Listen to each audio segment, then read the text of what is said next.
Item ಯಾವುದೇ ಇರಲಿ try ಮಾಡಿ ಆಚಿ ಚಿಕನ್ ಮಸಾಲಾ. ಫೆಬ್ರವರಿ ಅಂತ್ಯಕ್ಕೆ ಫೈನಲ್ ಆಗುತ್ತಾ ಪಟ್ಟದ ಫೈಟ್ ಅಂದ್ರೆ ರಾಜ್ಯ ಕಾಂಗ್ರೆಸ್ನಲ್ಲಿರುವ ಪಟ್ಟದ ಫೈಟ್ ಅನ್ನುವ ಕುತೂಹಲ ಇದೆ.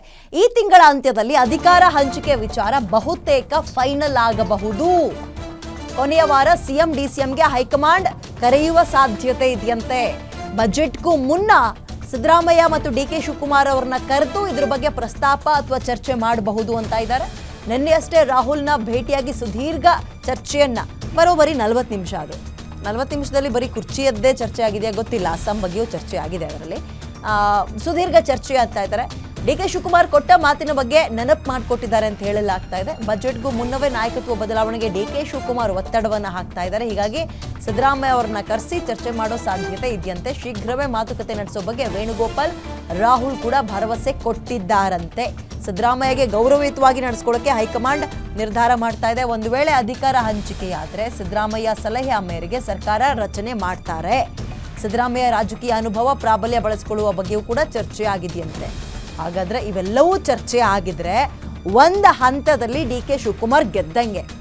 ಎರಡನೇ ಹಂತ ಅವರಿಲ್ಲಿ ಇವರಲ್ಲಿ ಅಲ್ಲ, ಇಬ್ಬರನ್ನೂ ಒಟ್ಟಿಗೆ ಕರೆಸಿ ಚರ್ಚೆ ಮಾಡಬೇಕಾಗಿರೋ ವಿಚಾರ. ಸಿಎಂ ಗಾದಿ ಇದು, ಅದು ಚಿಕ್ಕ ಪುಟ್ಟ ಕುರ್ಚಿ ವಿಚಾರ ಅಲ್ಲ. ಇಬ್ಬರನ್ನೂ ನೇರವಾಗಿ ಕರೆಸಿ ಮಾತಾಡಿದ್ರೆ ಏನೋ ಇದ್ರ ಬಗ್ಗೆ ಚರ್ಚೆ ಆಗ್ತಾ ಇದೆ, ಬದಲಾವಣೆ ಆಗಬಹುದು ಅಂತ ನಾವು ಮಾತಾಡ್ಕೋಬಹುದು. ಈಗ ನೆನ್ನೆ ಡಿ ಕೆ ಶಿವಕುಮಾರ್ ಒಬ್ಬರೇ ಹೋಗಿ 40 ನಿಮಿಷ ಮಾತಾಡಿದ ತಕ್ಷಣ ಎಲ್ಲವೂ ಚೇಂಜ್ ಆಗಿಬಿಡುತ್ತಾ? ಫೋನ್ ಮಾಡಿ ಸಿದ್ದರಾಮಯ್ಯ ಜಿ ಡಿ ಕೆ ಶಿವಕುಮಾರಿಗೆ ಅವ್ರು ನೆನಪಿಸಿದಾರೆ, ನಮಗೆ ಅವ್ರಿಗೆ ಹೇಳ್ದಂಗೆ ಕುರ್ಚಿ ನೀವು ಇನ್ನು ಬಿಟ್ಕೊಟ್ಬಿಡಿ ಅಂತ ಡೆಲ್ಲಿಲಿ ಕೂತ್ಕೊಂಡು ಫೋನಲ್ಲಿ ಮಾತಾಡೋ ವಿಚಾರ ಅಲ್ಲ ಇದು. ಸೊ ಬಹಳ ಈಗ ನಾವು ಅಂದ್ಕೊಂಡಂಗೆ 40 ನಿಮಿಷ ಚರ್ಚೆಯಲ್ಲಿ ಅಟ್ಲೀಸ್ಟ್ ಒಂದು 20-25 ನಿಮಿಷ ಇದ್ರ ಬಗ್ಗೆಯೇ ಮಾತಾಡಿದ್ದಾರೆ ಅಂತ ಅಂದ್ಕೊಳ್ಳೋಣ. ಮತ್ತಿಬ್ರು ಕೂಡ ಕರಿಬೇಕು, ಅಲ್ಲಿಗೆ ಏನೋ ಒಂದು ಆಗುತ್ತೆ ಇದರಲ್ಲಿ ಅಂತ. ಮತ್ತಷ್ಟು ಮಾಹಿತಿ ನನ್ನ ಕಲಿಗೆ ವೀರೇಶ್ ನೀಡ್ತಾರೆ. ವೀರೇಶ್, ಒಂದು ಪಂಚರಾಜ್ಯಗಳ ಚುನಾವಣೆ, ಎರಡನೇದು ನಮ್ಮ ರಾಜ್ಯದ ಬಜೆಟ್ ಬಾ ಅಂದರೆ ಬಂದೇ ಹೋಯ್ತು. ಈ ಗೊಂದಲಗಳ ನಡುವೆ ಡಿ ಕೆ ಶಿವಕುಮಾರ್ ಹೇಳಿದ್ರು ಅಂತ ಇಂಥ ಒಂದು ದೊಡ್ಡ ರಿಸ್ಕನ್ನು ತಗೊಂಡು ಸಿದ್ದರಾಮಯ್ಯ ಡಿ ಕೆ ಶಿವಕುಮಾರ್ ಇಬ್ಬರನ್ನೂ ಮತ್ತೆ ಕರೆಸಿ ಕುರ್ಚಿ ಬದಲಾವಣೆಯ ಚರ್ಚೆಯನ್ನು ಪ್ರಸ್ತಾಪ ಮಾಡೋ ಸಾಧ್ಯತೆ ಎಷ್ಟರ ಮಟ್ಟಿಗಿದೆ?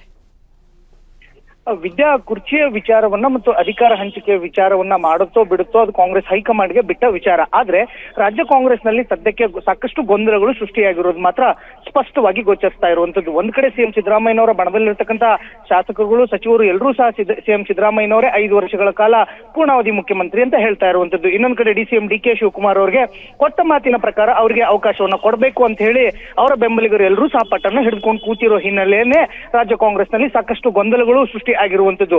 ಈ ವಿಚಾರಕ್ಕೆ ಸಂಬಂಧಿಸಿದಂತೆ ಒಂದು ಸ್ಪಷ್ಟತೆ, ಒಂದು ನಿರ್ಧಾರವನ್ನ ತೆಗೆದುಕೊಳ್ಳಿಕ್ಕೆ ಕಾಂಗ್ರೆಸ್ ಹೈಕಮಾಂಡ್ ಇದೀಗ ಆಸಕ್ತಿಯನ್ನು ವಹಿಸಿರುವುದು ಸ್ಪಷ್ಟವಾಗಿ ಗೊತ್ತಾಗ್ತಾ ಇರುವಂತದ್ದು. ಇದುವರೆಗೂ ಸಹ ಮಲ್ಲಿಕಾರ್ಜುನ್ ಖರ್ಗೆ ಅವರು ಹೇಳ್ತಾ ಇದ್ರು, ಸೂಕ್ತ ಸಂದರ್ಭದಲ್ಲಿ ಇಬ್ಬರನ್ನು ಕರೆದು ಚರ್ಚೆಯನ್ನ ಮಾಡ್ತೀವಿ ಅಂತ ಹೇಳಿದ್ರು. ಈ ವಿಚಾರಕ್ಕೆ ಸಂಬಂಧಿಸಿದಂತೆ ರಾಹುಲ್ ಗಾಂಧಿ ಅವರು ಇದೀಗ ಮಧ್ಯಪ್ರವೇಶ ಮಾಡಿರುವ ಹಿನ್ನೆಲೆಯಲ್ಲಿ ಇವರಿಬ್ಬರು ನಾಯಕರುಗಳನ್ನ ಕರೆದು ಒಂದು ಸ್ಪಷ್ಟವಾದಂತ ನಿರ್ಧಾರ, ಒಂದು ಸಂದೇಶವನ್ನ ಇವರಿಬ್ಬರಿಗೂ ಕೊಡುವಂತಹ ಸಾಧ್ಯತೆಗಳು ದಟ್ಟವಾಗಿರುವಂತದ್ದು. ಮಾರ್ಚ್ 6ರಿಂದ ಸಿಎಂ ಸಿದ್ದರಾಮಯ್ಯನವರು ಬಜೆಟ್ ಅಧಿವೇಶನವನ್ನ ಆರಂಭಿಸ್ತಾರೆ. ಅವರೇ ಬಜೆಟ್ ಅನ್ನ ಮಂಡನೆ ಮಾಡೋದು ಬಹುತೇಕವಾಗಿ ಪಕ್ಕ ಆಗಿರುವಂತದ್ದು. ಆದ್ರೆ ಬಜೆಟ್ಗೂ ಮುಂಚಿತವಾಗಿ ಸಿಎಂ ಸಿದ್ದರಾಮಯ್ಯ ಮತ್ತು ಡಿಸಿಎಂ ಡಿ ಕೆ ಶಿವಕುಮಾರ್ ಅವರನ್ನ ಕರೆದು ಮುಂದೆ ಸರ್ಕಾರವನ್ನ ಯಾವ ರೀತಿಯಾಗಿ ಮುಂದುವರಿಸಿಕೊಂಡು ಹೋಗ್ಬೇಕು ಅನ್ನೋ ಒಂದು ಸಲಹೆ, ಸೂಚನೆ ಮತ್ತು ಅಧಿಕಾರ ಹಂಚಿಕೆ ವಿಚಾರಕ್ಕೆ ಒಂದು ಸ್ಪಷ್ಟವಾದಂತಹ ನಿರ್ಧಾರವನ್ನ ತೆಗೆದುಕೊಳ್ಳುವಂತ ಸಾಧ್ಯತೆಗಳು ದಟ್ಟವಾಗಿರುವಂತದ್ದು. ವಿದ್ಯಾ, ಓಕೆ, ಥ್ಯಾಂಕ್ ಯು ಡೀಟೇಲ್ಸ್ಗೆ ವೀರೇಶ್.